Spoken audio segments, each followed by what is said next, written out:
नमस्ते साथीहरू, घरको ताजा स्वादमा हजुरहरूलाई स्वागत छ।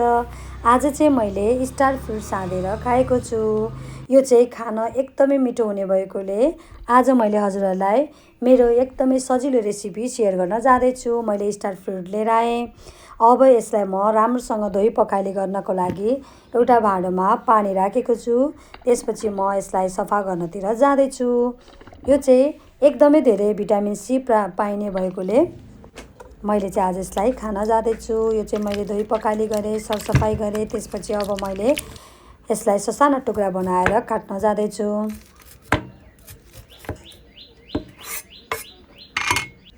यसलाई ससाना टुक्रा बनाएर काटिसकेपछि यसमा भएको दाना मैले एउटा एउटा गरेर झिकिदिन्छु।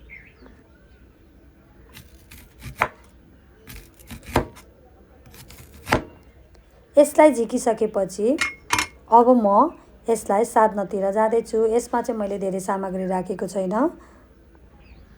मैले नुन एड गरेँ स्वाद अनुसार।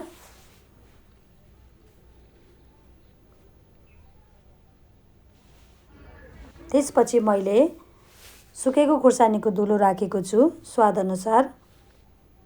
त्यसपछि अब म यसलाई राम्रोसँग मिक्स गर्न जाँदैछु। यसलाई मिक्स गरिसकेपछि फाइनली यो रेडी हुन्छ। यो खान धेरै मिठो छ। हजुरहरूले पनि ट्राई गर्नुहोला। Thank you so much.